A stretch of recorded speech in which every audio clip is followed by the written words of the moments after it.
चले भाई, याद है नहीं? अब ट्रायंगल्स की वर्कशीट करने से पहले ट्रायंगल्स में हमने क्या क्या पढ़ा, थोड़ा सा रिवाइज कर लेते हैं। ट्रायंगल्स में हमने पढ़ा क्या? Similarity of triangles. दो फिगर्स कॉन्ग्रुएंट कब होते हैं, कोई बताएगा? जब दो फिगर्स कॉन्ग्रुएंट होते हैं उसका मतलब उसका शेप, साइज, सब कुछ एग्जैक्टली क्या हो, सेम हो, तभी हम उनको क्या बोलते हैं, कॉन्ग्रुएंट फिगर्स बोलते हैं। बट जब हम सिमिलैरिटी की बात करते हैं उस केस में शेप सेम होना चाहिए, साइज सेम ना भी हो तो भी क्या बोलेंगे हम उसको, सिमिलर फिगर्स बोल सकते हैं। इसमें कंडीशन क्या होती है कि इफ, अगर मैं यहां पे लिखूं कि ABC and P Q R, अगर मैं बोलता हूं कि if triangle ABC is similar to triangle PQR, भाई शेप तो सेम दिखाई दे रहा है, साइज सेम ना हो तो चलता है, that is they are called similar figures. तो ट्रायंगल एबीसी और पीक्यूआर अगर सिमिलर हैं तो क्या क्या कंडीशंस पॉसिबल है? जैसे if triangle ABC is congruent to triangle PQR, तो सारी करस्पॉन्डिंग साइड्स भी इक्वल होती हैं, सारे करस्पॉन्डिंग एंगल्स भी इक्वल होते हैं। बट सिमिलैरिटी में क्या होता है, साइड्स इक्वल नहीं होती है, साइड्स कैसी होती हैं, प्रपोर्शन में होती हैं। That means A B is proportion to P Q, B C is in proportion with Q R, and A C is in proportion with P R. तो तीनों साइड्स जो होंगी वो क्या होंगी, प्रपोर्शन में होंगी, एंड तीनों एंगल्स आपस में क्या हो जाएंगे, इक्वल हो जाएंगे। Angle A is equals to angle P, B is equals to Q, and C is equals to R. तो अगर मैंने कहीं बोल दिया कि these two triangles are similar, तो तुम्हें समझ जाना है कि इसकी साइड्स कैसी होंगी, प्रपोर्शन में, और इसके सारे एंगल्स क्या होंगे, आपस में इक्वल होंगे। अब अगर मुझे खुद से प्रूफ करना है कि prove that these two figures are similar, तब हम क्या करेंगे? तब हम जरूरी है कि सारी साइड्स को प्रपोर्शन में करके दिखाएं, सारे एंगल्स को प्रपोर्शन इक्वल करके दिखाएं, तभी वो सिमिलर होगा? नहीं। कुछ केसेस है कि जहां पर आप साइड्स यूज कर लो या एंगल्स यूज कर लो तो बता सकते हैं कि दोनों ट्रायंगल्स क्या होंगे, सिमिलर होंगे। वो कंडीशंस क्या है, वो सिमिलैरिटी क्राइटेरियंस क्या है? सबसे पहला है ट्रिपल एस। ट्रिपल एस बोले तो side side side, side side side का मतलब क्या है कि अगर मैं कोई दो ट्रायंगल्स के तीनों करस्पॉन्डिंग साइड्स को ऐसे प्रोपोर्शन में दिखा दूं तो मैं बोल सकता हूं कि these two triangles are similar, मुझे एंगल्स दिखाने की जरूरत नहीं है। If three sides are in proportion तो मैं बोलूंगा दो these two triangles are similar using SSS similarity criteria. Clear है? दूसरा हमने पढ़ा क्या, S A S, S S बोले तो side angle side, side angle side मतलब दो साइड्स और उनका इंक्लूडिंग एंगल। अब इंक्लूडिंग एंगल का मतलब क्या है, अगर मैं यहां पर sides A B C P Q R ले रहा हूं और मैंने तुमको इस कंडीशन के अकॉर्डिंग बोल दिया कि if A B is proportion to P Q and B C is proportion to Q R, तो दो साइड्स तो मुझे प्रोपोर्शन में दिख रही है, कौन कौन सी, A B P Q, B C और क्यू आर। तो अगर मुझे इसमें एस ए एस लगाना है तो कौन सा एंगल इक्वल होना चाहिए, एंगल बी और क्यू, कि ए और पी से भी काम चल जाएगा या फिर सी और आर से भी काम चल जाएगा? चलेगा क्या किसी और से काम? नहीं, किससे चलेगा, सिर्फ बी और क्यू से। क्यों?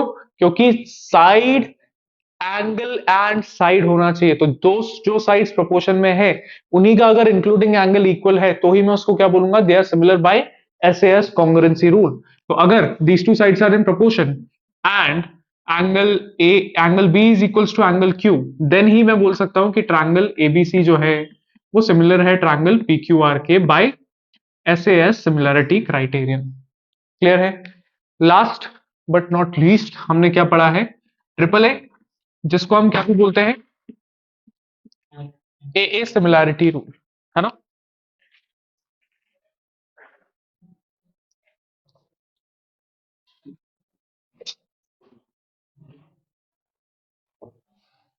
अब ट्रिपल ए और ए सिमिलैरिटी रूल क्या है? हम क्या हर बार ट्रिपल ए लगाते बैठेंगे क्या? ए का मतलब क्या, दो एंगल्स, कोई भी दो करस्पॉन्डिंग एंगल्स अगर इक्वल आ जाते हैं तो मैं बोल सकता हूं these two triangles are similar to each other. तो क्या मुझे तीसरा ट्रायंगल, तीसरा एंगल निकालने की जरूरत है क्या? नहीं। मुझे सिर्फ क्या चाहिए होता है, दो एंगल्स चाहिए होते हैं। If two angles are equal then we can say that the two triangles are similar.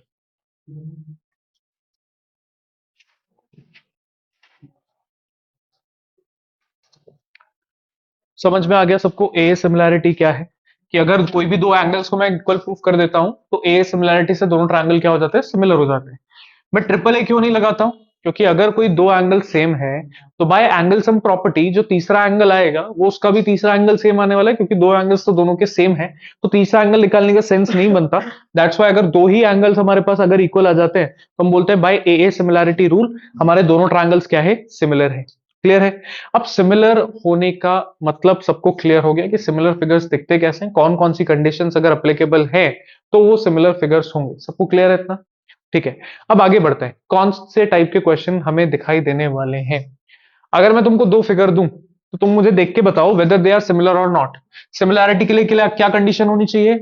कि साइड्स प्रोपोर्शन में हो, या फिर एंगल्स आपस में क्या हो, इक्वल हो, या फिर दो साइड्स प्रोपोर्शन में हो और उनका इंक्लूडिंग एंगल क्या हो, इक्वल हो।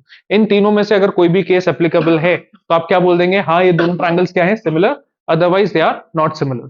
तो मैं फिगर बना रहा हूं यहां पे A B C and this is P Q R. सब लोग मुझे बताएंगे whether these two figures are similar और नॉट। साइड्स लिख रहा हूं मैं यहां पे।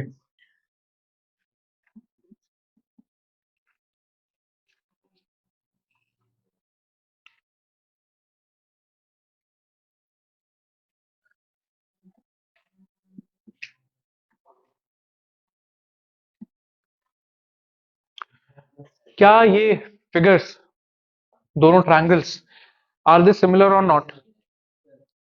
यस, कौन कौन बोल रहा है भाई? सिमिलर दिख रहे हैं। सिमिलर तो तब होता है जब साइड्स रेशियो में हो, जैसे जैसे यहां पर है 2 4 6 और यहां हो जाए 4 8 और 12। तो अगर मैं इस दिस अपॉन दिस कर रहा हूं तो 1/2 मिल रहा है, दिस अपॉन दिस कर रहा हूं तो भी 1/2 मिल रहा है, एंड दिस अपॉन दिस कर रहा हूं तो भी 1/2 मिल रहा है। मतलब रेशियो जो है तीनों का क्या आ रहा है, इक्वल आ रहा है। क्या यहां पर ऐसा हो रहा है, क्या हो रहा है क्या? 1/, क्या बन रहा है रेशियो, 1/5, 1/2? कैसे बन रहा है 1/2? देखें भाई, बच्चे नहीं है हमको कि हमको सीधा सीधा दे देंगे कि इसको इससे कंपेयर करो, इसको इससे कंपेयर करो और इसको इससे कंपेयर करो। ऐसा सीधा सीधा नहीं आने वाला है। हमें सारी पॉसिबिलिटीज चेक करनी है। मैंने देखा सबसे पहले 2 20, तो रेशियो बन रहा है 1:10। ठीक है भाई। इधर देखा तो 10:10, 1:1 बन गया, मतलब सेम नहीं बन रहा। तो ऐसा नहीं कि मैंने बोल दिया कि दे आर नॉट सिमिलर, नहीं, मेरे को और भी केसेस चेक करने हैं। इसको अब मैं इसके साथ रख के देखूंगा, इससे भी नहीं आया तो फिर इसको मैं इसके साथ भी रख के देखूंगा, इससे भी नहीं आया तो मैं क्या बोलूंगा कि these two triangles are not similar. Clear है?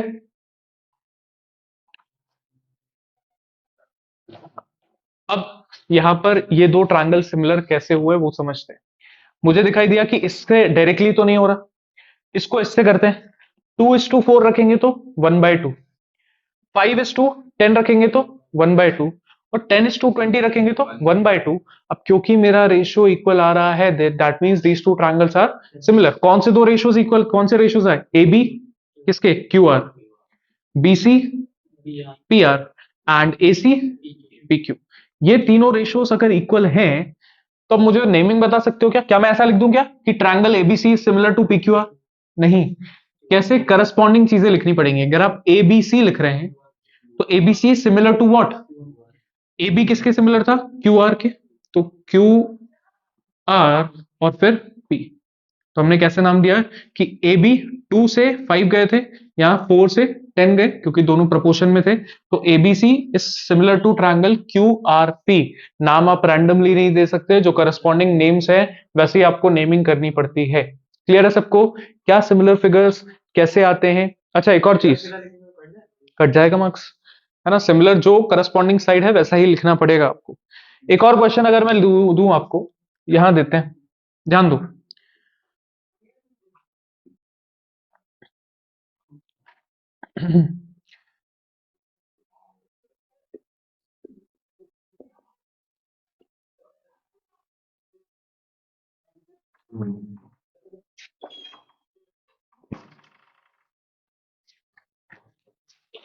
ये दो मैंने फिगर दिए, identify whether these two triangles are similar और नॉट।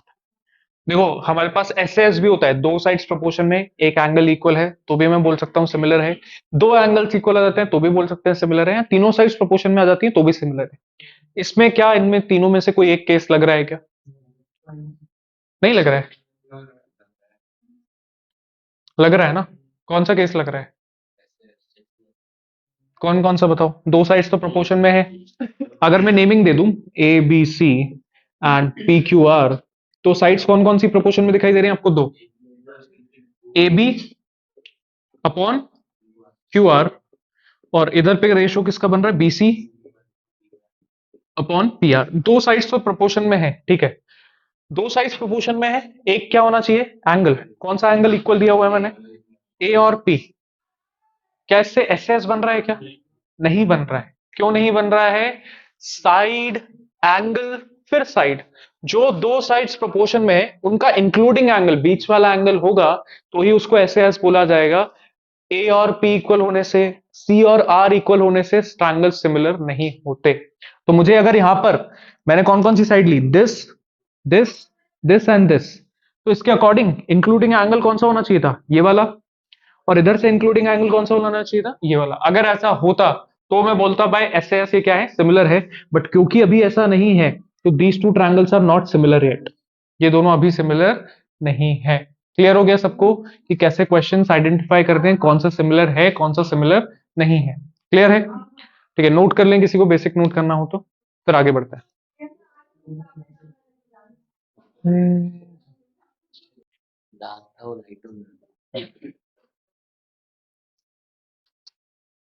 देखिए भाई, अब वर्कशीट का क्वेश्चन नंबर 1 करते हैं। वर्कशीट के क्वेश्चन नंबर 1 में क्या है? अ पोल of height 20 meters cast a shadow of 10 meters। 20 metre का पोल है, उसकी शैडो कितनी बन रही है? 10 मीटर की शैडो बन रही है। फिर बोल रहे हैं at the same time a tower cast a shadow of 50 metre long. 50 metre long इसकी शैडो बन रही है, किसकी? टावर की। बोल रहे find the height of the tower. कैसे फाइंड आउट करें भाई? अब इसको हम ट्रिग्नोमेट्री से कर सकते हैं, ऐसा सेम क्वेश्चन हमने करके रखा हुआ है ऑलरेडी। कैसे करते हैं ट्रिग्नोमेट्री में?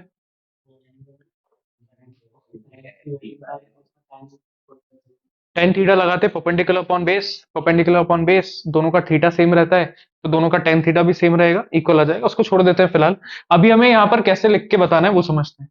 पोल वाले ट्रायंगल को मैंने दे दिया एबीसी, इसको हमने दे दिया पी क्यू आर।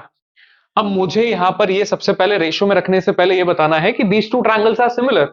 बिना सिमिलैरिटी के आप रेशियो में पुट नहीं कर सकते। सिमिलर पुट करने के लिए क्या क्या पढ़ा है हमने? या तो तीनों साइड्स प्रोपोर्शन में हो जाए, या तो दो साइड्स प्रोपोर्शन में हो, एक एंगल इक्वल हो जाए इंक्लूडिंग, या फिर दो एंगल्स इक्वल हो जाए। यहाँ पर दो एंगल्स ऑलरेडी इक्वल हैं। पोल कैसा है? वर्टिकल है। टावर कैसा है? वर्टिकल है, 90 डिग्री।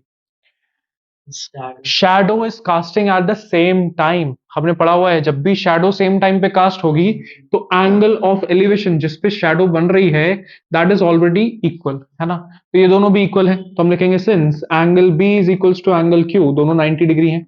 कौन से ट्रायंगल्स की बात कर रहे हैं हम? In triangle ABC and triangle P Q R. Angle C और एंगल आर इक्वल हो जाएगा, इसका रीजन क्या लिखोगे? Shadow form that at same time. Same time पे शैडो फॉर्म हो रही है इसलिए दोनों का एंगल ऑफ एलिवेशन जो होता है वो इक्वल आता है। Therefore triangle ABC is what?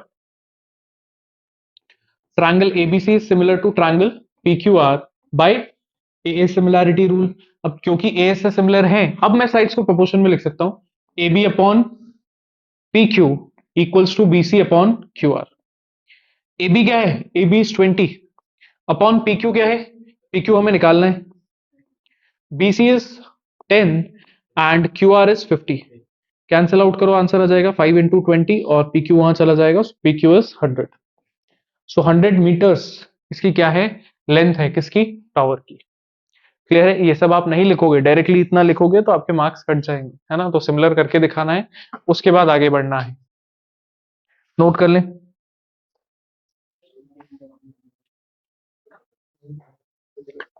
Question number 2 पे आ जाए। अच्छा, क्वेश्चन नंबर 2 करने से पहले आपको ये याद होना चाहिए कि बीपीटी और कन्वर्स ऑफ बीपीटी क्या होता है। What is what is BPT, basic proportionality theorem क्या कहता है, याद है किसी को? If in a triangle ABC DE is parallel to BC, अगर डीई जो है वो पैरेलल है बीसी के, तो क्या होता है? Then it divides the two sides into equal proportion.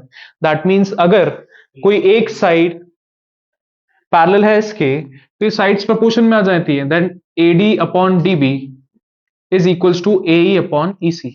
This is what? This is BPT, Basic Proportionality Theorem. Lines parallel हैं तो sides कैसी हो जाएंगी? Proportion में आ जाएंगी। Clear है? इसका converse क्या होता है? If sides are in proportion, then D is parallel to BC. That is converse of BPT. अब इस क्वेश्चन में अगर हम ध्यान दें, बोला गया in triangle ABC D is parallel to BC and AD upon DB is 3:5 दिया हुआ है and AC is 4.8, then find AE। तो सबसे पहला काम है आपको इसका फिगर बनाना आना चाहिए। ABC एक ट्रायंगल बोला है तो मैंने बना दिया ट्रायंगल ABC। फिर बोला है D is parallel to BC तो मैंने बना दिया DE parallel to BC। Clear है फिगर? फिर बोला है AD upon DB, AD upon DB कितना है? 3:5। DB की वैल्यू 3:5 और मेरे पास AC की वैल्यू कितनी दी हुई है? 4.8। AC that means this whole thing is 4.8। Find AE, आपको क्या फाइंड आउट करके देना है? AE फाइंड आउट करके देना है। AE को हम ले लेते हैं X। क्या करें, कैसे आइडेंटिफाई करेंगे? AD upon DB is equal to AE upon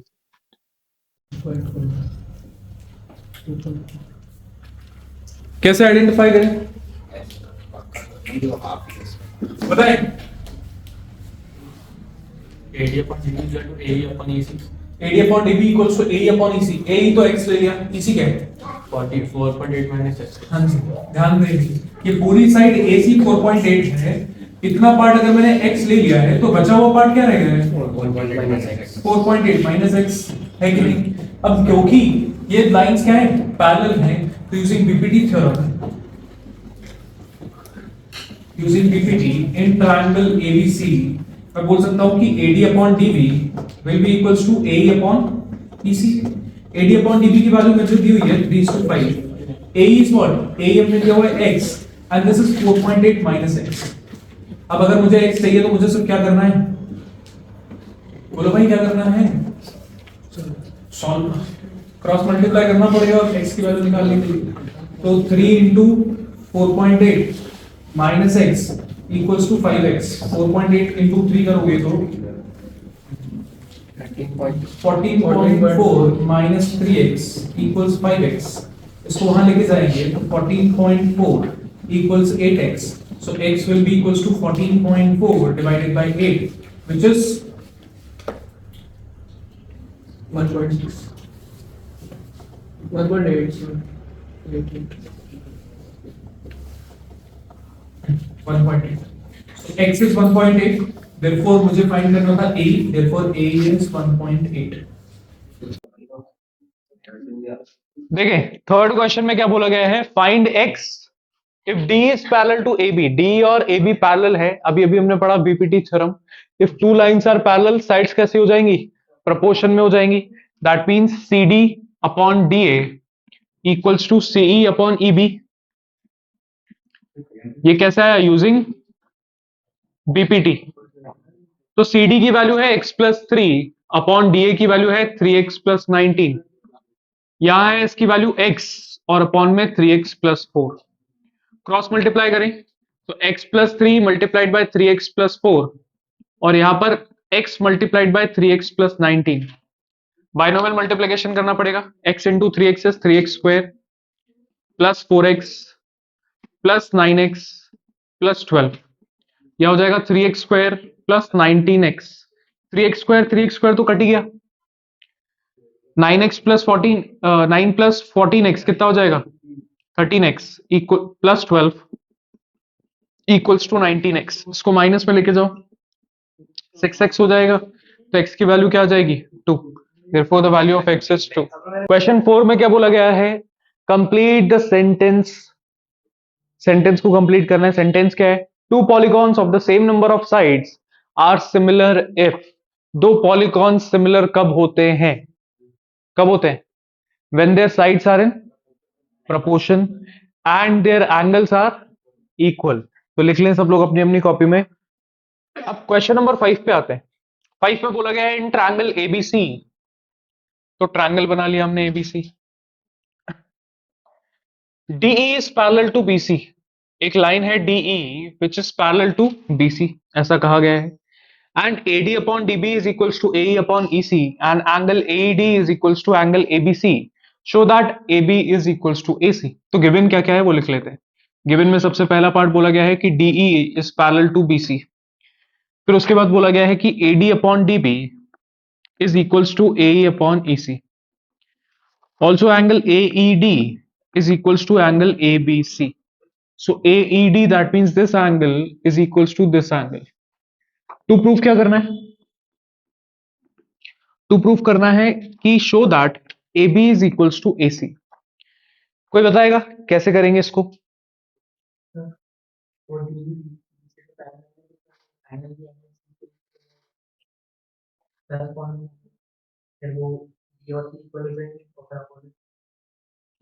good. देखें भाई कैसे होगा। हमने क्लास 9 में एक प्रॉपर्टी पढ़ी हुई है ऑलरेडी कि if two angles are equal of a triangle their opposite sides are equal. Angles opposite to equal sides are equal, और उसी का कन्वर्स है sides opposite to equal angles are equal. ये हमने पढ़ा हुआ है कि नहीं, कि अगर ये दोनों एंगल इक्वल आ जाए तो इनकी अपोजिट साइड्स भी आपस में क्या आ जाती हैं? इक्वल आ जाती हैं। तो अभी मेरे पास ये वाला एंगल इसके इक्वल है और मुझे साइड कौन सी चाहिए? पूरा ए बी और ए सी। तो अगर ये दोनों साइड्स को इक्वल लाना है तो angle B should be equals to angle C. क्या ऐसा है क्या? नहीं, बट बी ई के तो इक्वल है। कहीं से अब मैं ई और सी को इक्वल कर दूं, ई और सी को इक्वल कर दें, तो क्या मैं बोल सकता हूं क्या बी और सी भी क्या हो जाएगा? इक्वल हो जाएगा, है कि नहीं? तो हम पूरा पूरा नाम लिखते हैं कि एंगल, शॉर्ट में लिखते हैं कि एंगल बी जो है वो ऑलरेडी एंगल ई के इक्वल है, ये मेरे पास गिवन में है ना। मैं बोल सकता हूं कि एंगल ई जो होगा वो एंगल सी के इक्वल होगा। क्यों? क्योंकि these two lines are parallel, तो corresponding angle should be equal, है ना। तो यहां पर लिख लेते हैं कि since DE is parallel to BC and angle E should be equals to angle C by corresponding angles। अब एंगल्स इक्वल हो गए, ध्यान देना B E के इक्वल है और E C के इक्वल है, तो यूजिंग इक्वेशन 1 एंड 2 मैं क्या बोल सकता हूं? यूजिंग 1 एंड 2 हम क्या बोल सकते हैं कि B और C आपस में क्या है? इक्वल है। अब हम क्या लिखेंगे कि in triangle ABC, in triangle ABC angle B is equals to angle C। Triangle ABC में B और C इक्वल है, तो क्या साइड AB और AC इक्वल आ जाएगा? रीजन लिखेंगे sides opposite to equal angles.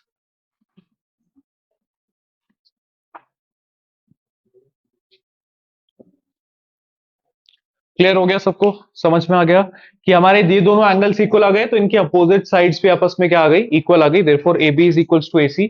यही चीज हमें प्रूफ करनी थी, हेंस प्रूफ। नोट करें जल्दी से। देखिए क्वेश्चन 6 में क्या बोला गया है? इफ अ लाइन इंटरसेक्ट, बहुत ध्यान से समझना। देखो क्वेश्चन समझ में आना चाहिए आपको। क्वेश्चन में बोला क्या जा रहा है? फिगर नहीं है तो फिगर कैसे बनेगा? सब लोग ध्यान से पढ़ेंगे। क्या बोला गया है? If a line intersects AB sides AB and AC of triangle ABC, तो ट्रायंगल ABC है, एक लाइन जो है इसको इंटरसेक्ट कर रही है ऐसे। किस किस को? AB और AC को इंटरसेक्ट कर रही है एक लाइन। फिर बोल रहे हैं at D and E respectively, D और E पे इंटरसेक्ट कर रही है, so this is D and this is E। ये हमारे पास पॉइंट्स है। फिर उसके बाद बोला गया respectively and is parallel to BC। अब बोल रहे हैं ये जो लाइंस बन रही है ना, DE is parallel to BC, तो कहना चाहते थे सीधा सीधा कि DE is parallel to BC। Instead of directly writing उन्होंने क्या बोल दिया कि एक स्टेटमेंट बना के दे दी कि इसको एक लाइन इंटरसेक्ट कर रही है, और जो लाइन इंटरसेक्ट कर रही है वो D और E पे इंटरसेक्ट कर रही है, और इंटरसेक्ट कर तो रही है साथ में वो क्या भी है? पैरेलल भी है। तो इतने पूरे इंफॉर्मेशन का एक ही कंडीशन बन के आती है कि DE is parallel to BC। ये एक चीज हमारे पास गिवन है। आगे बढ़े। फिर हमें बोला गया है कि व्हाट, कहां गया? Prove that AD upon AB should be equals to AE upon EC। Not EC AC. क्या समझ में आ रहा है भाई? हमें पता है BPT basic proportionality theorem, Thales theorem क्या बोलता है कि if two sides are parallel, तो ये इसको साइड्स को प्रोपोर्शन में डिवाइड करते हैं। कौन से प्रोपोर्शन में? AD upon DB, A upon EC. AD upon DB की जगह क्या लिखा हुआ है? एबी लिखा हुआ है। ए अपॉन ईसी की जगह क्या लिखा हुआ है? एसी लिखा हुआ है। बट अल्टीमेटली मुझे इतना तो समझ में आ रहा है कि कहीं ना कहीं इसमें बीपीटी तो लगानी है, तो पहले उतना तो कर ही लेते हैं कि in triangle A B C, since DE is parallel to BC, therefore sides would be in proportion AD upon DB will be equals to AE upon EC using BPT। अब ये तो आ चुका है, अब इसका करना क्या है? फोकस करना कि मेरे पास गिवन क्या है, मुझे उसको बनाना क्या है। ध्यान दें, न्यूमरेटर में एडी ए, एडी ए, ठीक है, कोई प्रॉब्लम नहीं है। डिनोमिनेटर में क्या चाहिए? एबी, बट है क्या? डीबी। है क्या? डीबी। चाहिए क्या पूरा का पूरा? एबी। तो क्या ऐड करना है इसमें? एडी ऐड करना पड़ेगा। इधर ए तो ठीक है न्यूमरेटर में, अपॉन में क्या चाहिए? एसी, बट है क्या? ईसी। है क्या? ईसी। चाहिए क्या? एसी। तो बनाना ऐड क्या करना है इसमें? ए ही ऐड करना है। तो इसमें मुझे डीबी एडी ऐड करना है जो ऊपर लिखा हुआ है, इसमें मुझे ए ई ऐड करना है जो इसके ऊपर लिखा हुआ है। तो ऐसा पैटर्न आपको बहुत सारे क्वेश्चंस में देखने को मिलेगा। क्या? कि डिनोमिनेटर में मेरे पास डीबी है, मुझे इसमें एडी ऐड करना है क्योंकि मुझे क्या बनाना है? एबी बनाना है। डिनोमिनेटर में ईसी है, मुझे इसमें एई ऐड करना पड़ेगा क्योंकि इसे क्या बनाना है? एसी बनाना है। क्या हमने ऐसा कुछ पढ़ा है क्या कि बोथ साइड्स डिनोमिनेटर में सेम नंबर ऐड कर दे? ऐसा पॉसिबल है क्या? बोथ साइड्स आप ऐड तो कर सकते हैं, बट डिनोमिनेटर में ऐड करना पॉसिबल है क्या? नहीं, है ना। डिनोमिनेटर में आप ऐड कर भी दो, बट इस तरफ तो मुझे अलग नंबर ऐड करना है एडी, इस तरफ मुझे अलग नंबर ऐड करना है एई। तो क्या अलग अलग नंबर अलग अलग साइड पे हम ऐड या सब्ट्रैक्ट अपनी मर्जी से कर सकते हैं क्या? नहीं कर सकते। तो क्या किया जाए? ऐड वन बोथ साइड्स कर दें क्या?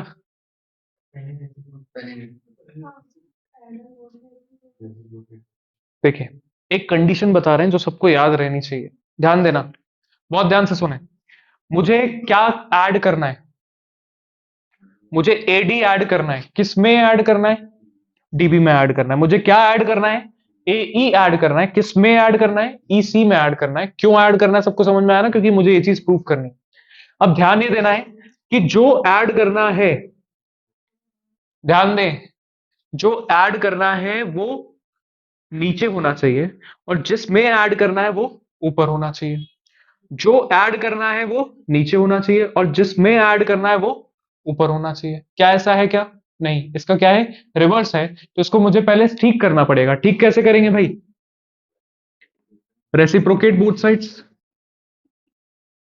अभी तुमको समझ में आ जाएगा कि क्यों किया गया ऐसा। रेसिप्रोकेट बोथ साइड्स करने पे क्या बनेगा? DB upon AD equals to EC upon AE. ठीक है। अब मेरा मोटिव क्या है कि मुझे डीबी में क्या ऐड करना है? एडी। मुझे ईसी में क्या ऐड करना है? एई, जो इसके दोनों में कहा लिखा हुआ है? डिनोमिनेटर में लिखा हुआ है। तो अगर मैं यहां पर +1 कर दूं तो एलसीएम होने के बाद एडी कहां जाएगा? ऊपर आ जाएगा। यहां पर एई कहां जाएगा? ऊपर प्लस में आ जाएगा। तो यहां पर हम कर रहे हैं add one both sides. One को ऐड कर रहे हैं तो DB upon AD +1 and EC upon AE +1। +1 से क्या हुआ? ध्यान देना, जो चीज नीचे लिखी हुई है वो खुद ब खुद ऊपर जाके क्या हो जाएगी? ऐड हो जाएगी। तो इसलिए जो ऐड करना है उसको कहां होना पड़ेगा? नीचे होना पड़ेगा। जिसमें ऐड करना है उसको कहां होना पड़ेगा? ऊपर, क्योंकि अल्टीमेटली ऊपर ही जाके क्या हो रहा है? ऐड हो रहा है। तो ये चीज का ध्यान रखें, जो ऐड करना है वो नीचे, जिसमें ऐड करना है वो ऊपर होना चाहिए +1 करने से पहले। डायरेक्टली अगर आपने +1 कर दिया, अभी देखो अभी क्या आंसर आ रहा है? एलसीएम लेंगे तो एडी आ जाएगा, डीबी और एलसीएम होके एडी ऊपर आ जाएगा। दिस इज एई और एलसीएम होके ऊपर आ जाएगा एई। डीबी प्लस एडी बन के क्या बनेगा? AB upon AD. EC plus AE मिलके क्या बनेगा? AC upon AE. क्या मुझे ये प्रूफ करना था क्या? नहीं, एबी एडी उल्टा आ रहा है ना। बस इसको क्या करना है हमको? एक ही स्टेप में रेसिप्रोकेट अगेन। रेसिप्रोकेट कर दिया मैंने तो एडी अपॉन एबी बन गया एंड एई अपॉन एसी बन गया। और यही चीज मुझे प्रूव करनी थी, हेंस प्रूव्ड। अब ध्यान दो, अगर मैं बिना रेसिप्रोकेट किए इसमें ऐड 1 कर देता तो क्या होता, कि जो ऐड करना है वो ऊपर है, जिसमें ऐड करना है वो नीचे। अगर ऐसा रख के हम ऐड +1 कर दें तो क्या होगा, AD upon DB +1 equals to AE upon EC +1। LCM ले लेंगे तो AD प्लस DB तो बनेगा, अपॉन में DB आ जाएगा, AE प्लस EC बन जाएगा और अपॉन में EC आ जाएगा। AD प्लस DB क्या बना रहा है, AB। ठीक है, कोई प्रॉब्लम नहीं है, AB बन रहा है, AB तो चाहिए था मुझे। अपॉन में क्या आ चुका है, DB आ चुका है। AE प्लस EC, AC चाहिए था, AC बन रहा है, ठीक है। और नीचे क्या आ चुका है, EC आ चुका है। अब मेरा AB और AC तो बन चुका है, क्योंकि आप इन दोनों को ही तो ऐड कर रहे हो। इसमें इसको ऐड करूं चाहे इसमें इसको ऐड करूं, AB तो बनने वाला है। बट डिनोमिनेटर में क्या बच रहा है वो इंपॉर्टेंट है। डिनोमिनेटर मुझे जो ऐड करना था वो चाहिए था, बट अब देखो यहां पर क्या बच रहा है, DB और EC। चाहिए क्या था हमको, AD और AE। यहां गलती हो जाती है, तो आपको ध्यान रखना है जिसमें ऐड करना है वो ऊपर होना चाहिए और जो ऐड करना है वो नीचे होना चाहिए, तभी आपका आंसर आएगा। ये इंपॉर्टेंट क्वेश्चन है, क्योंकि ऐसी कंडीशंस हम बहुत सारे क्वेश्चंस पे देखने वाले हैं जहां पर हमें रेसिप्रोकल भी करना पड़ेगा, +1 भी करना पड़ेगा। तो ये स्टेप्स बहुत अच्छे से ध्यान रखें। देखिए क्वेश्चन नंबर 7 में फिगर नहीं है, आपको फिगर खुद से बनाना है। बोल रहे हैं D is a point on side BC of triangle ABC। तो मैंने एक ट्रायंगल बना दिया ABC, point D is on side BC of triangle ABC। तो पॉइंट D मैंने बना दिया। फिर बोल रहे हैं कि सच दैट, गिवन में और क्या क्या क्या है, गिवन में है triangle ADC is equals to angle BAC। So angle ADC कहां दिखाई दे रहा है, एंगल ADC। तो ऐसा तो कोई एंगल ही नहीं है, तो हमें ज्वाइन तो करना पड़ेगा इसको। तो एंगल ADC, ये वाला एंगल की बात हो रही है, and BAC। So BAC that means this whole angle, these two angles are equal to each other, ऐसा गिवन है मेरे पास। टू प्रूफ क्या करना है, then show that CA square is equals to CB into CD। ऐसा मुझे proof करना है। कैसे प्रूफ किया जाए, कैसे प्रूफ किया जाए, सबसे पहले तो समझते हैं प्रूफ क्या करना है। सब लोग यहां ध्यान दो, बाद में लिख लेना, इंपॉर्टेंट क्वेश्चन है। प्रूफ क्या करना है उस पर फोकस करते हैं। CA स्क्वायर CB CD समझ में नहीं आ रहा है क्या प्रूफ करना है, बट मैं CA स्क्वायर को क्या लिख सकता हूं, CA इंटू CA, एंड मैं CB इंटू CD को एज इट इज लिखता हूं। किसी एक को नीचे लेके आए तो CA upon CB equals to CD upon CA। मतलब रेशो दिखाई दे रहा है, सीधी सीधी बात, दो साइड्स का रेशो दिखाई दे रहा है। मतलब मुझे इससे तो ये पता चल रहा है, कोई दो ट्रायंगल्स को मुझे क्या प्रूफ करना पड़ेगा, सिमिलर प्रूफ करना पड़ेगा, तभी उसके साइड्स क्या आ पाएंगे, प्रोपोर्शन में आ पाएंगे। अब सिमिलर प्रूफ करने के लिए आपके पास तीन ऑप्शन है। पहला ऑप्शन क्या होता है, पहला ऑप्शन क्या, SSS। तीनों साइड्स को हम कैसा ले आए, प्रोपोर्शन में ले आए। बट भाई तीनों साइड्स अगर प्रोपोर्शन में होती तो हमें ये प्रूफ करना थोड़ी होता, तो SSS तो लग नहीं सकता, क्योंकि दो साइड्स तो यही प्रोपोर्शन में हमें प्रूफ करनी है खुद से, तो वो तो हम यूज करके प्रूफ नहीं कर सकते। दूसरा होता है SAS, साइड एंगल साइड। उसमें भी दो साइड्स और इंक्लूडिंग एंगल, दो साइड्स तो मुझे करनी ही है, वो तो मैं यूज ही नहीं कर सकता। अल्टीमेटली लास्ट ऑप्शन क्या बचता है, AA, या फिर हम AA को शॉर्ट करके क्या बोल देते हैं, AA, क्योंकि दो A अगर इक्वल आ गए तो ऑब्वियसली बात है कि तीसरा भी इक्वल आने ही वाला है। तो मुझे अब क्या करना है, ऐसे दो ट्रायंगल्स ढूंढने हैं जिनमें मैं AA प्रॉपर्टी लगाने वाला हूं, दो एंगल्स इक्वल आने वाले हैं, और उन ट्रायंगल्स में CA CB CD और CA ये साइड्स क्या करनी चाहिए, एग्जिस्ट करनी चाहिए। अब देखो ज्यादा दिमाग लगाने की जरूरत ही नहीं है, हमें पता है कि मुझे दो एंगल्स को इक्वल लाना है। अब एक एंगल तो मेरे पास ऑलरेडी दिया हुआ है, तो मुझे ऐसे दो ट्रायंगल्स लेने हैं जिसमें एक में ये वाला एंगल आ रहा हो, जिसमें एक में ये वाला एंगल आ रहा हो। तो ट्रायंगल्स तो मुझे आइडेंटिफाई हो जाएंगे, दूसरा एंगल जो होगा वो कहीं ना कहीं से कॉमन निकल के आ ही जाएगा। तो ध्यान देते कौन से दो ट्रायंगल्स लेने, ADC। So in triangle ADC and triangle BAC, तो मुझे साफ साफ दिखाई दे रहे कौन से ट्रायंगल्स लेने, और इसका एक एंगल तो मेरे पास ऑलरेडी है, angle ADC is equals to angle BAC, that is given. कोई मुझे बताएगा दूसरा कहां दिखाई दे रहा है, एंगल C दोनों का क्या है, कॉमन है, क्योंकि ADC में भी ये पूरा एंगल C आ रहा है और BAC में भी ये पूरा एंगल C आ रहा है। Therefore angle ACD is equals to angle BCA। ये कैसे है भाई, कॉमन एंगल। अब क्योंकि दो एंगल्स इक्वल हैं तो triangle ADC is what, similar to triangle BAC by AA similarity criteria. Motive क्या था ये सब करने का? साइड्स क्या आ जाए, प्रोपोर्शन में आ जाए। तो कौन सी साइड प्रोपोर्शन में आएगी? फिगर पे जाने की जरूरत नहीं है, क्योंकि हमारे पास ऑलरेडी एंगल था, तो एंगल भी उसी फॉर्मेट में दिया रहता है जैसे ट्रायंगल होता है। तो ट्रायंगल भी हमने वही लिया, एडीसी और बीएसी। तो साइड कौन सी प्रोपोर्शन में होगी? एडी। लिख देते हैं देयरफॉर एडी, एडी के प्रोपोर्शन में क्या आएगा? BA equals to BC AC, और फाइनली एसी और बीसी। अब मुझे तीनों तो नहीं चाहिए, कोई दो चाहिए। कौन से दो चाहिए? जिसमें सीए आ जाए, सीबी आ जाए, सीडी आ जाए। सीए एसी एक ही बात है ना? बीसी और सीडी, हाँ ये तो हमारे किसी काम का नहीं, तो इन दोनों को उठा के क्रॉस मल्टीप्लाई कर दो। DC upon AC equals to AC upon BC, so AC AC becomes AC square and BC into DC. ध्यान दो, ये प्रूफ तो हो चुका है, प्रूफ हो चुका है ना? मैं सीए स्क्वायर लिखूं चाहे एसी स्क्वायर लिखूं, एक ही बात है। बीसी को सीबी लिखें, एक ही बात है। सीडी को डीसी लिखें, एक ही बात है। बट आपने प्रूफ कर तो दिया है, बट आपकी जो आप स्टेटमेंट लिखोगे वो क्वेश्चन जैसे ही लिखोगे, ये भी सही है, इस पे भी मार्क्स मिलेंगे। बट कंफ्यूजन ना हो टीचर को चेक करने टाइम, सीधा सीधा वो चेक करते आ रहा है कि नहीं आ रहा, बट जो बहुत जल्दबाजी में करते हैं। तो आपने प्रूफ तो कर दिया है, सही है, बट इसको वापस क्वेश्चन के फॉर्म में लिखना ना भूलें। Therefore CA square equals to CB into CD, और यही चीज हमने ऊपर भी लिखी हुई है, नोट करें।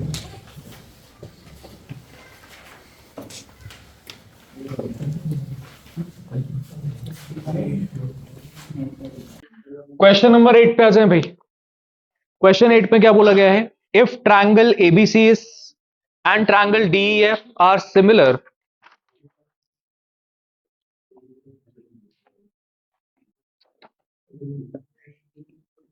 ABC and DEF are similar, ऐसा गिवन है हमारे पास।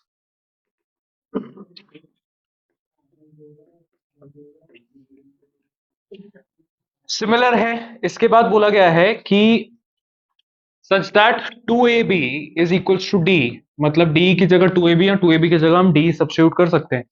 And length of BC is 8 centimetre. To find क्या करना है हमें? Length of EF. ईएफ हमें फाइंड आउट करके देना है। कैसे आइडेंटिफाई करेंगे? सबसे पहली और इंपॉर्टेंट चीज तो ये दे रखी है कि these two triangles are similar. Similar हैं तो साइड्स कैसी होती हैं? प्रपोर्शन में होती हैं। तो since triangle ABC is similar to triangle DEF, sides proportion में होंगी।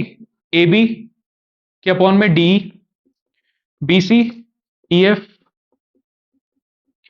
And AC DF। ये हमें पता है ऑलरेडी कि if two triangles are similar, sides are in proportion. अब जो जो गिवन है उसको सब्स्टिट्यूट करो। फाइंड क्या करना है? पहले तो ये देखो EF, वो ये रहा। वैल्यूज किसकी गिवन है? BC और AB और D, AB और DE का रिलेशन गिवन है, तो AC और DF तो हमारे किसी काम का नहीं है। हम इन दोनों में वैल्यूज सब्स्टिट्यूट करेंगे। AB की जगह मैं क्या पुट कर सकता हूं? DE/2, या फिर DE की जगह मैं क्या पुट कर सकता हूं? 2AB। तो AB को तो AB रहने देते हैं, DE की जगह मैं क्या पुट कर रहा हूं? 2AB। BC की वैल्यू दी हुई है 8 and we have to find EF। बस AB से AB कट गया, क्या बचा? 1/2 equals to 8 upon EF। Cross multiply करेंगे, EF is equals to 8 times 2, that is 16। तो EF आपका आ चुका है 16। क्लियर है?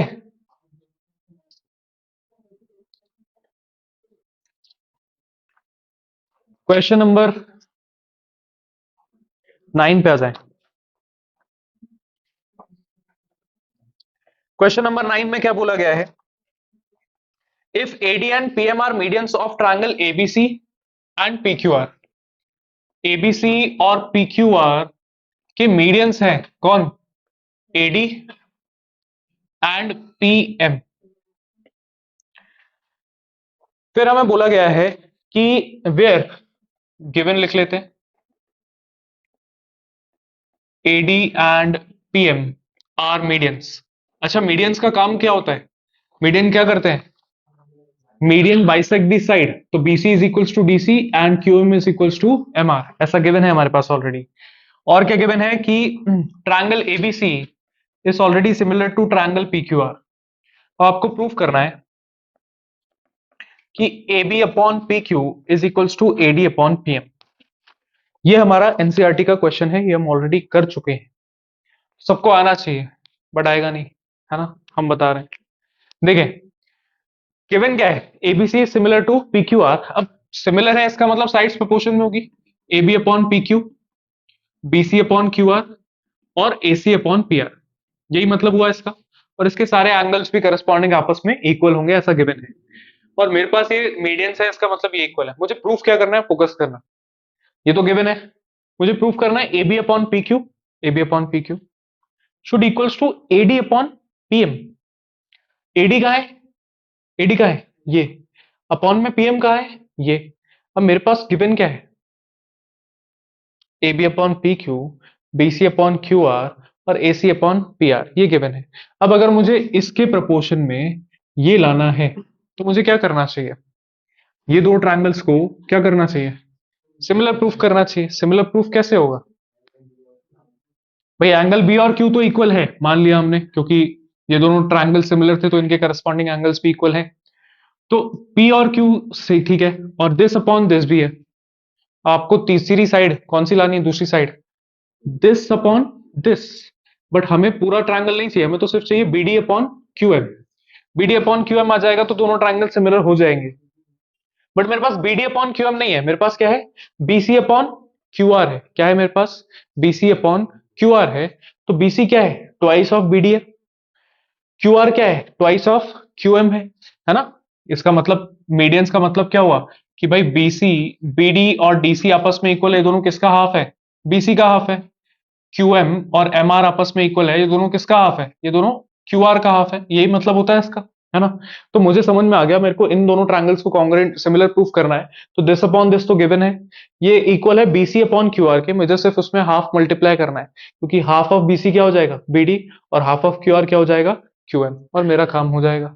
कौन से दो ट्रायंगल्स उठाए हमने, in triangle A B D and triangle P Q M. ध्यान से देखना, मेरे पास गिवन क्या है, A B upon P Q is equals to B C upon Q R, ये मेरे पास गिवन है। बट ये मेरा ट्रायंगल में नहीं आ रहा है, मेरे ट्रायंगल में आ रहा है A B upon P Q, B D upon Q M. तो बी डी बनाने के लिए मैं दोनों में हाफ मल्टीप्लाई करूं, चलेगा, न्यूमरेटर और डिनोमिनेटर में। तो इसको मैं हाफ मल्टीप्लाई कर देता हूं, हाफ यहां पर भी, हाफ यहां पर भी। तो A B upon P Q half of B C. अब हाफ ऑफ बी सी भाई बी डी भी है और डी सी भी है। अब क्योंकि मैं ये वाला ट्रायंगल ले रहा हूं तो मैं क्या लूंगा इसकी जगह, बी डी लूंगा। Half of Q R, Q M भी है, एम आर भी है, बट मेरी रिक्वायरमेंट क्या है, क्यू एम। तो ये एक चीज तो हो गई, two sides are in proportion. अब चाहिए इनका इंक्लूडिंग एंगल, कौन सा एंगल, बी और क्यू। ये तो ऑलरेडी इक्वल है कि angle B is equal to Q, given से आ गया ये हमारे पास। दो साइड्स प्रोपोर्शन में एक इनका इंक्लूडिंग एंगल इक्वल है, तो क्या मैं बोल सकता हूं क्या दोनों ट्रायंगल्स क्या है, therefore triangle ABD is similar to triangle AQM। Similar आ गए, सिमिलर आ गए तो अब इसकी साइड्स क्या हो जाएंगी, प्रोपोर्शन में आ जाएंगी। therefore AB upon PQ, AB upon, अरे मैंने AQM लिख दिया यहाँ पे, दैट इज PQM, है ना। AB upon PQ is equals to BD upon QM। और तीसरी साइड क्या आ जाएगी, AD अपॉन PM। और मुझे चाहिए क्या था, मुझे चाहिए था A B upon P Q should be equals to A D upon D M, A D upon P M, ये दिख गया। Therefore A B upon P Q is equals to A D upon P M, और यही चीज हमें proof करनी थी, hence proof. Note कर लें। हाँ भाई, हमने बोला था आपको बीपीटी करके आने के लिए, करके आए हैं सब लोग, कॉपीज बंद कर लो। Let's say this is the figure, है ना। बीपीटी का स्टेटमेंट क्या होता है, बेसिकली बीपीटी बोलता क्या है कि अगर कोई दो साइड्स पे, कोई डिस्टिंक्ट पॉइंट्स पे हमने कोई लाइन ड्रॉ करी है, तो that is parallel to the third side. अगर ऐसा है तो वो दो जो पॉइंट्स, दो जो साइड्स है, उन डिस्टिंक्ट पॉइंट्स पे उसको इक्वल प्रोपोर्शन में क्या कर देगा, डिवाइड कर देगा। मतलब गिवन क्या है, DE is parallel to BC. और टू प्रूफ क्या करना है, AD upon DB equals to A upon EC. अब हम जिससे पूछेंगे वही आंसर करे। हाँ भाई, गीतिका बताओ इसके बाद का स्टेप क्या होना चाहिए। हम कंस्ट्रक्शन करते हैं, इसके बाद कंस्ट्रक्शन क्या होता है, क्या कंस्ट्रक्शन करें, ई से एक परपेंडिकुलर लाइन ड्रॉ करेंगे, लेट्स से ई एन, और डी से एक परपेंडिकुलर लाइन ड्रॉ करेंगे, लेट्स से डी एम, है ना। तो हमने कंस्ट्रक्शन क्या किया, draw EN perpendicular to AD and DM perpendicular to AE। ठीक है, नेक्स्ट इसके बाद का कंस्ट्रक्शन क्या होता है चिराग? सर सी को डी से ज्वाइन कर देंगे। Join CD and BE। ठीक है, ये हो गया। अब मेरा मोटिव क्या है कि AD अपॉन DB लाना है एंड AE अपॉन EC लाना। अब इसको हम किसकी हेल्प से लेके आते हैं? एरिया ऑफ ट्रायंगल्स की हेल्प से लेके आते हैं। गरिमा, पहला एरिया ऑफ ट्रायंगल हम कौन सा लेने वाले हैं? In triangle ADE half base is what? Base अगर हम AD ले रहे हैं तो हाइट क्या होगा? EN है ना, बेस अगर AD है तो हाइट हो जाएगा EN। That is the first triangle जिसमें AD आ रहा है। अब मुझे ऐसा कोई ट्रायंगल ढूंढना है जिसमें DB आएगा। मैं डायरेक्टली इनको डिवाइड करके लिख देता हूं, है ना। एरिया ऑफ ट्रायंगल कौन सा ट्रायंगल ले जिसमें DB आएगा?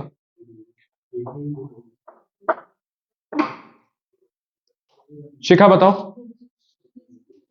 ट्रायंगल DCE, इसमें हम क्या लेने वाले हैं? हाफ बेस क्या होगा? बेस क्या होगा?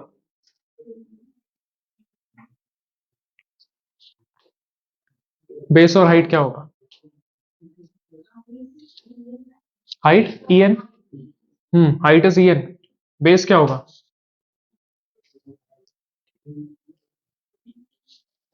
DE। DE बेस क्या होगा? कौन सा? DC। अच्छा, DCE नहीं होगा, DBE होगा। अब क्या होगा भाई? Base. Ask them to wait. यहीं से बोल दो खिड़की से।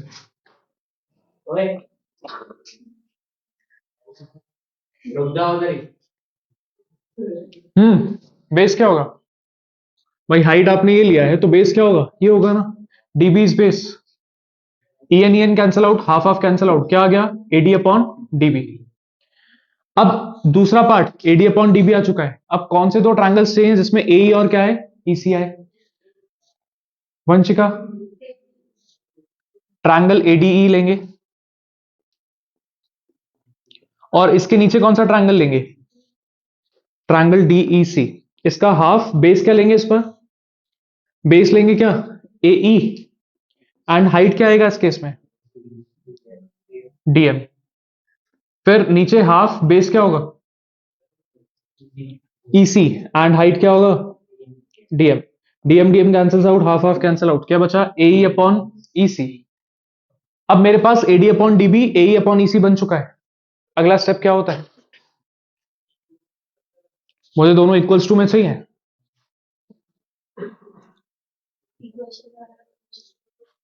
डायरेक्टली इक्वेट कर दें क्या? इक्वेट तो तब होगा जब इनका LHS सेम होगा। LHS में न्यूमरेटर तो सेम है AD AD, नीचे डिनोमिनेटर सेम है क्या? This is DBE, this is DEC। क्या किया जाए भाई? जब तक इन दोनों का एरिया सेम नहीं आ जाता तब तक हम दोनों को इक्वेट नहीं कर सकते। इन दोनों का एरिया कैसे सेम करें? DBE एंड DEC, इन दोनों का एरिया कैसे इक्वेट किया जाए?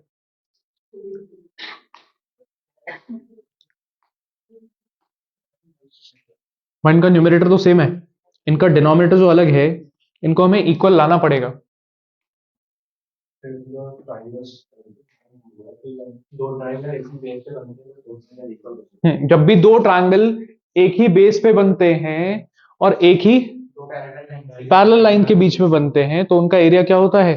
सेम रहता है ना। ट्रायंगल हमने सही लिया ना, DBE लिया हुआ है हमने। ठीक है, so triangle, area of triangle DBE is equals to area of triangle DEC। क्यों होगा ऐसा? क्योंकि triangles formed on same base between same parallel line, दोनों क्या होंगे? इक्वल होंगे। अब क्योंकि इनका डिनोमिनेटर भी इक्वल आ चुका है, क्या अब मैं इक्वेशन 1 और 2 को इक्वेट कर सकता हूं क्या? देयरफॉर यूजिंग 1 एंड 2, मैंने थोड़ा सा शॉर्ट में लिखा है ना, हम ऑलरेडी कर चुके हैं सारी चीजें। Therefore using 1 and 2 AD upon DB is equals to AE upon EC। और क्या मुझे यही प्रूफ करना था? यस, यही प्रूफ करना था, हेंस प्रूफ। क्लियर है सबको? BPT सबको क्लियर है? किसी को कोई दिक्कत? सबका नोट किया हुआ है ऑलरेडी? आगे बढ़े। चले भाई, converse of BPT। Converse of BPT की स्टेटमेंट कौन बताएगा? क्या कहना चाहता है कन्वर्स ऑफ BPT? हम्म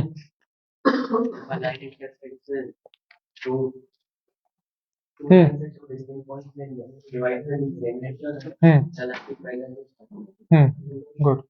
देखिए ध्यान दे भाई, क्या बोला जाता है कन्वर्स ऑफ बीपीटी में कि इफ ये जो लाइन ज्वाइन कर रही है टू डिस्टिंक्ट पॉइंट्स पे दो साइड्स को, वो अगर इसको इक्वल रेशियो में डिवाइड कर रही है, then these two lines are parallel. BPT क्या बोलता है कि अगर लाइंस पैरेलल है तो साइड्स प्रोपोर्शन में होंगे। कन्वर्स क्या बोलता है, अगर साइड्स प्रोपोर्शन में है तो लाइंस क्या होंगी, पैरेलल होंगी। तो गिवन क्या है इस बार, गिवन है कि AD upon DB is equals to AE upon EC। मुझे टू प्रूफ क्या करना है इस केस में कि DE is parallel to BC, ऐसा हमें टू प्रूफ करके देना है। कैसे प्रूफ करेंगे, कौन बताएगा? सबसे पहला स्टेटमेंट क्या होगा, पहला स्टेप कंस्ट्रक्शन। ध्यान दे, इसको भी हम वैसे ही प्रूफ करेंगे जैसे हमने प्रूफ किया हुआ है, proof that root 3 is irrational. कैसे प्रूफ करते हैं, पहले उसको अज्यूम करते हैं, कॉन्ट्राडिक्ट करते हैं, पहले अज्यूम करते हैं कि इट इज रैशनल, फिर अल्टीमेटली कॉन्ट्राडिक्ट करके क्या बोल देते हैं कि वो रैशनल नहीं है, देयरफॉर इट इज इरैशनल। वही सेम चीज यहां पर करने वाले हम, क्योंकि मुझे प्रूफ करना है कि DE जो है वो पैरेलल है BC के। मैं डायरेक्टली प्रूफ नहीं कर सकता, तो मैं क्या लूंगा, एक लाइन बनाऊंगा। हम बनाएंगे एक ऐसी लाइन जो पैरेलल है किसके, DC के, है ना, BC के, this is B। So construction में हमने क्या कंस्ट्रक्ट किया, DE parallel to BC। DE dash मैंने पैरेलल बनाया है BC के। मुझे प्रूफ क्या करना है कि DE क्या होना चाहिए, पैरेलल होना चाहिए। मैंने बनाया क्या है, DE डैश क्या होना चाहिए, पैरेलल होना चाहिए किसके, BC के। अब अगली स्टेप क्या की जाएगी, करीमा बताएं।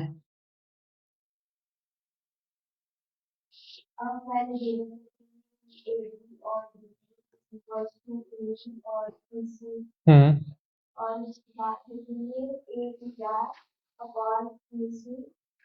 E dash C।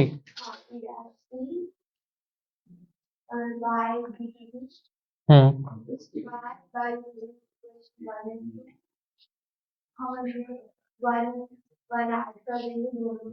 Good.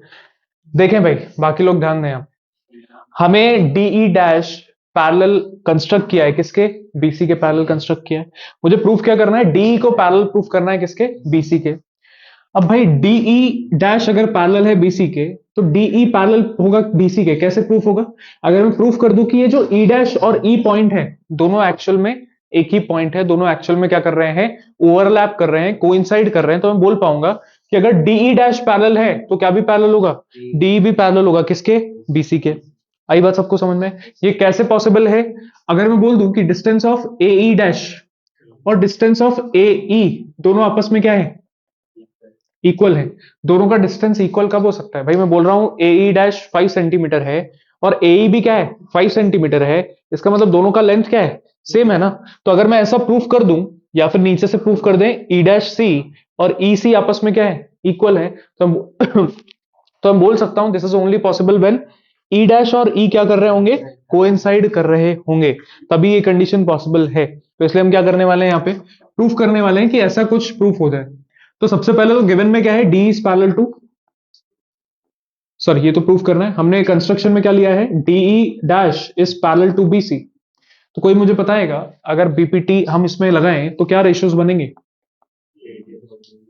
AD upon DB equals to AE dash upon E dash C, क्योंकि हमने कहा दिया है DE dash is parallel to BC consider किया है।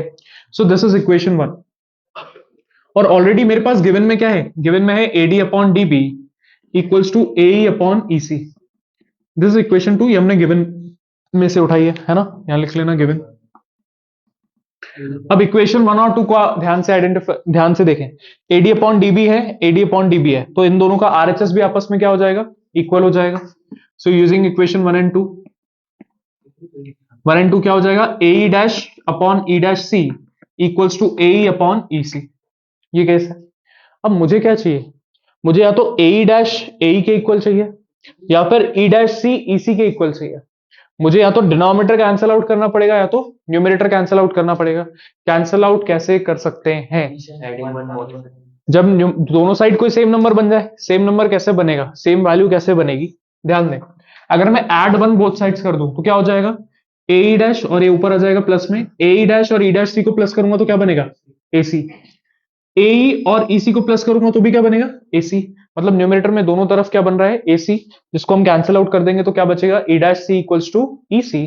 और E डैश सी और EC इक्वल तभी है जब E डैश और E आपस में क्या करें, कोइंसाइड करें, ओवरलैप करें। तो यहां पर हमें सिर्फ क्या करना है, add one both sides. One both sides add करेंगे, AE dash upon E dash C plus one equals to AE upon EC plus one. Add करेंगे तो AE dash plus E dash C upon E dash C equals to AE plus EC upon EC। ये क्या बन रहा है, AC upon E dash C equals to AC upon EC। Cancel out हो गया, cross multiply करेंगे तो E dash सी किसके इक्वल आ गया, EC के। बोल रहे हैं E डैश सी का जो लेंथ है और EC का जो लेंथ है दोनों आपस में क्या है, इक्वल है। ये कब पॉसिबल है, जब ये दोनों पॉइंट्स एग्जैक्टली क्या हो, ओवरलैप कर रहे हो, कोइंसाइड कर रहे हो। तो हम क्या लिखेंगे, this is only possible when, this is only possible when E dash and E coincides, coincide कर रहे हैं। देयरफॉर सिंस हमने क्या लिया था कंस्ट्रक्शन से कि डी डैश जो है वो पैरेलल है BC के, अब E डैश और E दोनों कोइंसाइड कर रहे हैं, तो क्या मैं ऐसा बोल सकता हूं क्या कि DE जो होगा वो भी क्या होगा, पैरेलल होगा BC के। और यही चीज हमें प्रूफ करनी थी, हेंस प्रूव्ड। नोट कर लें सब लोग जल्दी से।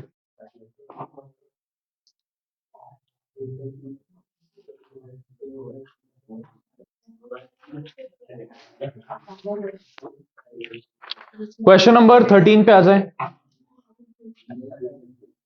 क्वेश्चन नंबर 13 में बोला गया है, in the given figure, figure given है हमारे पास,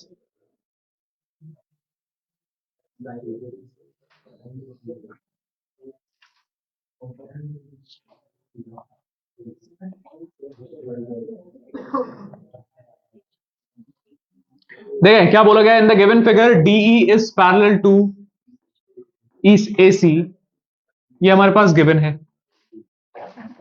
DE is parallel to AC। उसके बाद बोला गया है and BE upon EC is equals to BC upon CP। To proof क्या करना है, DC is parallel to AP। DC और AP को अगर मुझे पैरेलल करना है तो हम कौन सी थ्योरम से उसको पैरेलल प्रूफ कर सकते हैं, कन्वर्स ऑफ BPT। PPT तो क्या बताता है कि इफ लाइंस आर पैरेलल तो साइड्स प्रोपोर्शन में आ जाएंगी, बट अभी क्या प्रूफ करना है, साइड्स को पैरेलल प्रूफ करना है। तो पैरेलल प्रूफ करने के लिए हम कन्वर्स ऑफ BPT यूज कर सकते हैं कि अगर साइड्स प्रोपोर्शन में है तो साइड्स क्या हो जाएंगी, पैरेलल हो जाएंगी। तो यहां पर अगर मुझे DC और AP को पैरेलल प्रूफ करना है, DC दिखाई दे रहा है सबको, DC और AP को अगर मुझे पैरेलल प्रूफ करना है तो मुझे बताओ मुझे कौन से रेशियोज को प्रपोर्शन में लाना पड़ेगा। BC upon CP, BC upon CP, BD upon A. BD upon DA। तो अगर मुझे ये प्रूफ करना है तो मुझे पता है कि मुझे ऑलरेडी क्या चाहिए, मुझे चाहिए कि BC अपॉन CP जो है वो should be equals to BD upon DA। तो मेरा फोकस रहेगा इस पे कि मैं BC अपॉन CP और BD अपॉन DA अगर बना लेता हूं, then by converse of BPT मेरे दोनों लाइंस क्या हो जाएंगी, पैरेलल हो जाएंगी। क्लियर है। तो अब देखते हैं हमारे पास गिवन क्या क्या है। गिवन है कि D is parallel to AC, so in triangle BAC DE is parallel to AC। अगर DE और AC पैरेलल है तो क्या प्रोपोर्शन बनाएगा, बताएं पीयूष बताओ। DE और AC अगर पैरेलल है तो क्या प्रोपोर्शन बनेगा by BPT, BD BD upon DA, BD upon DA BD upon BE upon EC। सही है क्या ये, कैसे है ये, बाय BPT। अब इक्वेशन 1 को अगर हम देखें जो हमारे पास गिवन है और इक्वेशन 2 को अगर हम देखें तो इक्वेशन 1 और 2 में क्या कंडीशन है, BE upon EC, BE upon EC। तो इनके जो RHS है वो आपस में क्या हो जाएंगे, इक्वल, मतलब दूसरे पार्ट्स जो हैं यूजिंग 1 एंड 2, 1 एंड 2 में क्या बोल सकता हूं, BC upon CP is equals to BD upon DA। अब ध्यान दें, क्या मुझे यही चीज चाहिए थी क्या, BC upon CP equals to BD upon DA, यही चीज चाहिए थी। क्यों चाहिए थी, क्योंकि अगर ये चीज आ जाएगी तो बाय कन्वर्स ऑफ BPT मेरी दोनों लाइंस क्या हो जाएंगी, पैरेलल प्रूफ हो जाएंगी। तो यहां पर हमने लिख लेना है इन ट्रायंगल BAP हमने लगा दिया दो साइड्स प्रोपोर्शन में, therefore DC is parallel to AP by converse of midpoint theorem. Sorry, converse of BPT, midpoint theorem. Note कर लें भाई, यही चीज हमें प्रूफ करनी थी, हेंस प्रूव्ड.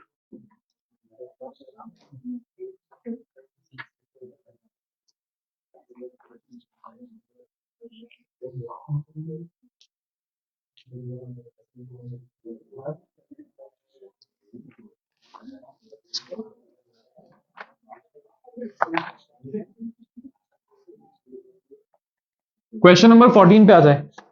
14 को मोस्ट इंपॉर्टेंट मार्क कर ले. इस टाइप के क्वेश्चंस आपको 1 मार्क में देखने को मिलेंगे, 2 मार्क में देखने को मिलेंगे, और इस टाइप के जो क्वेश्चन है वो आप पिछले सालों के, मान लो 15 सालों के आप उठा के देख लो, उसमें कम से कम 8 सालों के पेपर में इस टाइप का क्वेश्चन देखने को मिलेगा ही मिलेगा, ईदर ऑफ 1 मार्क और 2 मार्क्स. तो इस टाइप के क्वेश्चन अभी तक आपने किए नहीं है, बट ये आते हैं, तो ध्यान से समझेंगे. क्वेश्चन में बोला गया है इन द गिवन फिगर, हमारे पास फिगर गिवन है, तो सबसे पहले तो फिगर ड्रॉ कर लेते हैं.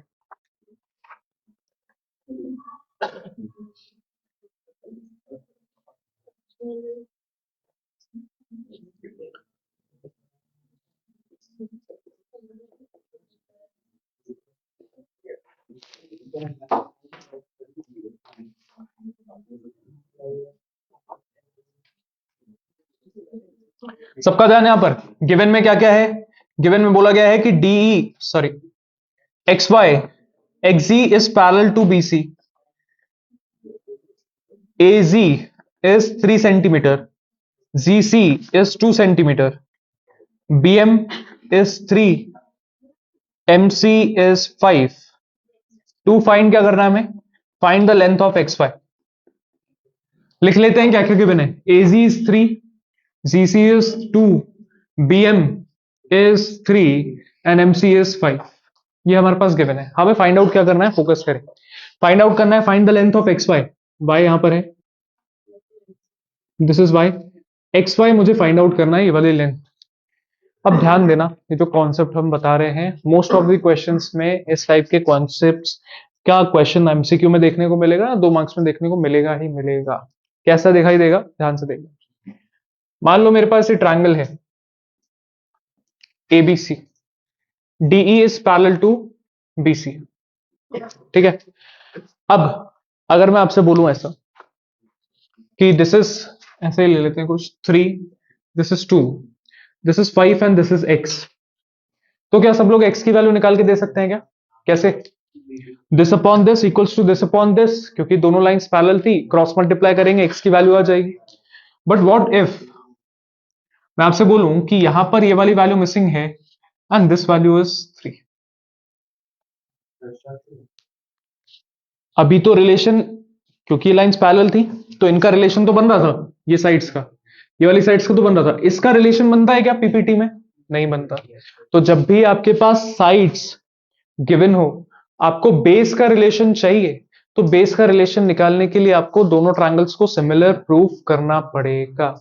कैसे सिमिलर प्रूफ करेंगे, याद रखें, जब भी दो लाइंस पैरेलल हैं तो वो दोनों ट्रायंगल्स बाय डिफॉल्ट क्या है, सिमिलर है. कैसे, करस्पॉन्डिंग एंगल्स. तो अगर मैं ट्रायंगल ADE की बात करूं और बड़ा वाला ट्रायंगल ABC की बात करूं, तो D is equals to B and E is equals to C. क्यों, पैरेलल लाइंस है तो इसके करस्पॉन्डिंग एंगल्स क्या होते हैं, इक्वल.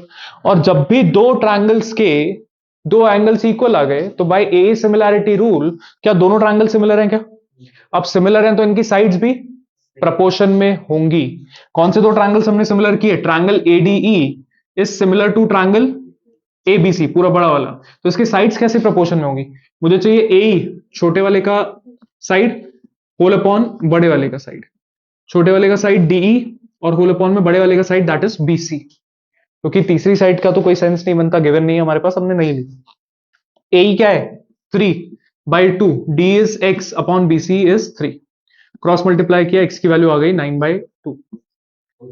AC में 5 है ना, AC में 5. कहां लिखा है, हाँ AC में 5 लेना था भाई. AC इज होल लेंथ, तो 2 नहीं आएगा, 5 आएगा. सो क्रॉस मल्टीप्लाई करेंगे तो आपको मिलेगा 9/5. समझ में आया सबको क्या किया हमने. तो इस टाइप का जो क्वेश्चन आता है एमसीक्यू में आता है, ये same question as it is, कि या तो ये एक्स दिया रहेगा या तो ये एक्स दिया रहेगा, ये साइड या फिर ये साइड दी रहेगी। तो आपको सॉल्व करके नहीं देखना है पूरा, हमको पता है कि बाय डिफॉल्ट ये छोटा ट्रायंगल पूरे बड़े वाले ट्रायंगल के एक सिमिलर होगा तो this upon this equals to this upon this, फटाक से 1 सेकेंड में आपका आंसर आ जाएगा क्रॉस मल्टीप्लाई करके। क्लियर है? अब यही सेम प्रोसेस हम यहां आइडेंटिफाई करने वाले हैं। ये थोड़ा सा कॉम्प्लेक्स है। यहां पर अगर फॉर एग्जाम्पल अगर मैं आपसे 3 2 ये गिवन है, ये 5 है, ये वाली वाइज ही पूछा जाता तो मैं सेम ये प्रोसेस इसमें लगा देता और मेरे पास वाइज ही आ जाता। बट इस बार आपसे पूछा क्या गया है, एक्स वाई पूछा गया है। तो एक्स वाई के लिए या तो आपके पास ये साइड का प्रोपोर्शन होना चाहिए या तो आपके पास ये साइड का प्रोपोर्शन होना चाहिए, है ना? क्योंकि भाई कोई एक साइड का प्रोपोर्शन होगा तभी तो हम इसकी या फिर इसकी वैल्यू निकाल सकते हैं। इस ट्रायंगल में अगर मैं देखूं तो ना तो ये वाला प्रोपोर्शन है ना ही ये वाला प्रोपोर्शन है, तो कोई एक तो मुझे निकाल के देना पड़ेगा। और वो किसकी हेल्प से निकालेंगे? इसकी हेल्प से। क्या वाई जी जो है एम सी के पैरेलल है? क्योंकि भाई पूरी पूरी लाइंस पैरेलल हैं तो इनका आधा आधा पार्ट भी, parts of parallel lines are also parallel. अब ये दोनों पैरेलल है तो this upon this will be equals to this upon this, तो इसका जो रेशो है वही इसका भी रेशो आएगा। That means this is also 3:2। अब मेरे पास आ चुका है कि इस ट्रायंगल में 3:2 है, बेस 3 है, 3:2 था, बेस 3 था, और मुझे ये फाइंड आउट करना है। तो सेम प्रोसेस हम यहां पर लिखेंगे और हमारे पास आंसर आ जाएगा। ये अभी तो हम लिख रहे हैं तो थोड़ा सा बड़ा दिखाई देगा, बट एमसीक्यू में आता है तो आपको ऐसा तो मान के चलना है कि सिमिलर है और डायरेक्टली वैल्यूज पुट करनी है, आपके पास आंसर आ जाना चाहिए 2 सेकंड के अंदर, है ना? तो अभी हम लिख रहे हैं, थोड़ा सा बड़ा दिखाई देगा आपको। तो हम कर क्या रहे हैं फिर से समझते हैं। सबसे पहले तो मैंने देखा इन ट्रायंगल ए एम सी, दिख रहा है सबको ए एम सी। मैंने देखा वाई जी जो है वो पैरेलल है किसके? एम सी के। तो इसका ये proportion A G upon G C will be equals to A Y upon Y M. तो इसकी वैल्यू थी 3:2। तो A Y upon Y M का जो प्रपोर्शन है वो क्या बन के आ गया? 3:2। ये हमें काम आने वाला है। कहां काम आएगा भाई? अब मैं देख रहा हूं इस तरफ ये दो ट्रायंगल्स को सिमिलर प्रूफ करने के लिए एंगल्स को नेमिंग कर रहा हूं मैं। 1, this is 2, this is 3 and this is 4, है ना? पूरा पूरा एंगल हम लिखेंगे नहीं। तो इन ट्रायंगल, छोटा वाला ट्रायंगल कौन सा है? A X Y. और बड़ा वाला ट्रायंगल कौन सा है? A B M. तो angle 1 is equals to angle 2, angle 3 is equals to angle 4। कहां से आए? Corresponding angles. Therefore triangle A X Y is similar to triangle ABC by what? A similarity rule. क्या हुआ? A B A B M. ठीक है, these two triangles are similar. अब ये दोनों ट्रायंगल सिमिलर हैं तो क्या इनके साइड्स प्रोपोर्शन में आ जाएंगे? कौन सी साइड्स लिखूंगा मैं अभी? A Y upon A M. तो देखो A Y upon A M equals to X Y upon B M. तो X Y upon B M. तो A Y upon A M का हम रेशियो ऑलरेडी निकाल चुके हैं, दैट इज 3:2। और एक्स वाई की वैल्यू मेरे पास है क्या? एक्स वाई तो निकालना है हमें, एंड बी एम की वैल्यू दी हुई है 3। अच्छा, ए एम जो है, फिर से मैंने सेम गलती करी। ए एम जो है, ए एम क्या है? This is whole length. तो 3+2 आपका क्या आ जाएगा? यहाँ पर 5 आएगा, ना कि 2।